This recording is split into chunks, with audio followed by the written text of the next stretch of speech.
Have you ever wondered why you struggle to get even one thing checked off your to-do list? Or that you seem to end up late to every meeting? Or you have times where you end up having a meeting with a friend in a cafe instead of maybe studying for an exam that you have in 3 hours? In this video, I'm going to break down why executive dysfunction is the reason why you're so disorganized. And later on, I'm going to talk about what we can do about it. So if you're new, I'm Chris. I help fellow ultra-normal brains focus, grow, and get stuff done. So, everyone can have challenges with organization occasionally. Forgetting an important date, or leaving something at home, or not being as prepared for a meeting as we could have been. If you're a fellow ADHD, you may have noticed that this happens way more often than not. Some may call it being chronically disorganized. And the reason why is because we struggle with our executive function. So executive function is a set of cognitive processes, brain processes, that help with planning, prioritization, and sustained effort towards our goals. So things like planning, organizing, time management, prioritization, remembering things, these are all part of the group of executive functions. And when some of them don't work as well as they could do, this can be called executive dysfunction. Now, I'm going to break down the individual executive functions in a second, but first of all, it's important to understand how they work in our brain.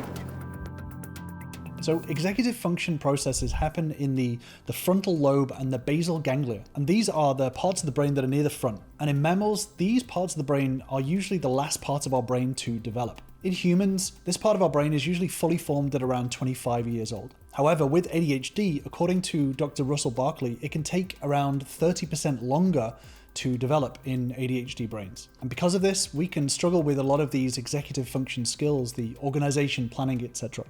And these skills are what society kind of associates with being an adult. So oftentimes what can happen is that as ADHDers, society can sort of look down on us as acting maybe childish or immature because of our challenges with executive functioning, the sort of organizational side of ourselves. And if you're an adult diagnosed with ADHD, maybe you've experienced being treated almost like a child. In fact, I've actually made a video related to that, which I'll link to above. So ADHD can have an impact on our executive function, but it doesn't always look the same for everyone. Even within ADHD, all brains are different, and people that have executive function challenges may not have ADHD, but every single brain on the planet has its own different sort of strengths and weaknesses. So knowing which executive functions that you have challenges with can help you know where you sort of need to make tweaks and where you need support, right? So what are the executive functions? Well, some people categorize them differently, but here are some examples. So first up, there's working memory. Working memory is kind of like a mental sketch pad. It's where we hold information temporarily to use it in our minds. If you're a computer person, it's kind of like the RAM of our brains. So an example of this could be remembering a phone number long enough to be able to dial it. It keeps it in the working memory. Or keeping track of the steps in a recipe while you're cooking. So this type of memory is not just holding information, but it's about using it in the moment. Another executive function is sustained attention. So this is all about maintaining focus over time. It's sort of what keeps you engaged in a task, even when there are distractions present or the task is sort of boring. So sustained attention is really crucial for things like reading a long article or working through a complex problem, or even watching a movie without getting distracted. Another executive function is response inhibition. So response inhibition is essentially our ability to think before we act.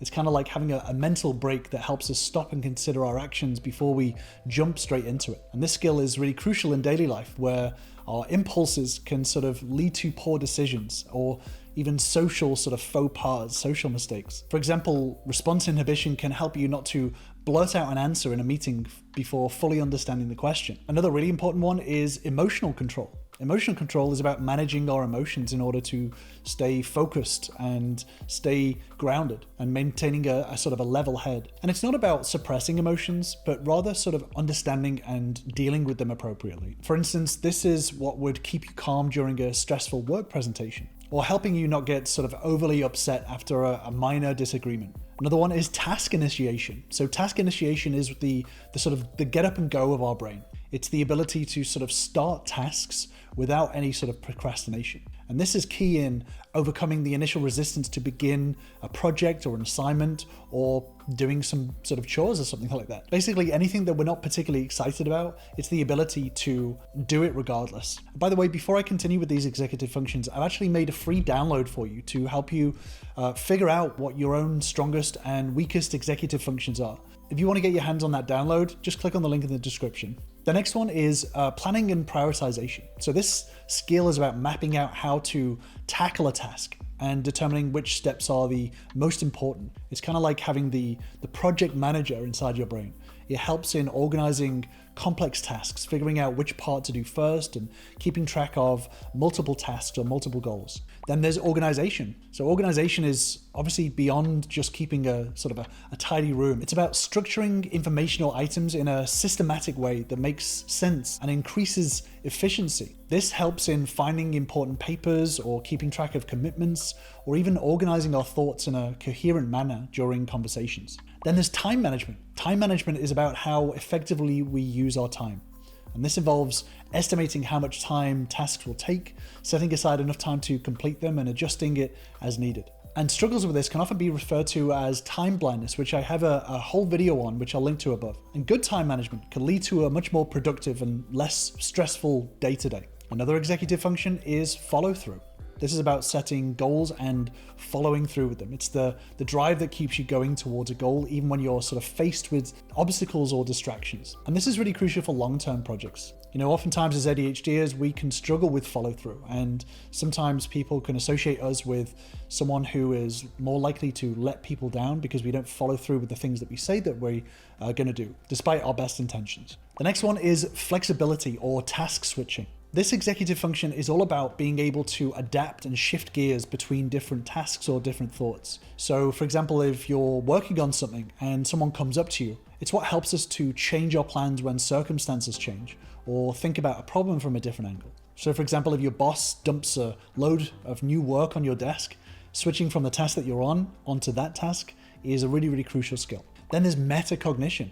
Metacognition is essentially thinking about thinking. It involves being aware of your own thought process and understanding how you learn best and adjusting your methods and strategies according to your brain. This in particular is a really key skill in self-improvement and learning how to learn, because knowing how your individual brain works is really crucial to be able to create and manage strategies around your workflow. Then there's stress tolerance. Stress tolerance is about handling stress in a healthy way. So it's not about avoiding stress completely, but rather managing how you react to it. And this is a really crucial skill for maintaining good mental health and good well-being in general.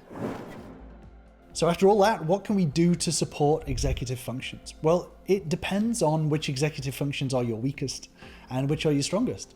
You know, not every brain is going to have the exact same struggles with the exact same executive functions. For example, you could be fine with task switching, but struggle with organization, or vice versa. So in order to know how best to handle your challenges, it's really important to know which ones that you struggle with. And once you know which ones you struggle with, then you can start to craft an ADHD-friendly environment to help support those challenges. So for example, a client of mine struggles with task switching. So we discussed creating a system with his partner to make sure that any non-urgent tasks that come up for her are kept written down until he finishes work for the day, so that his brain doesn't get pulled away in multiple directions while he's trying to work. Another example could be if you struggle with follow-through, you can create some light external pressure to ensure that you actually see things through to the finish line.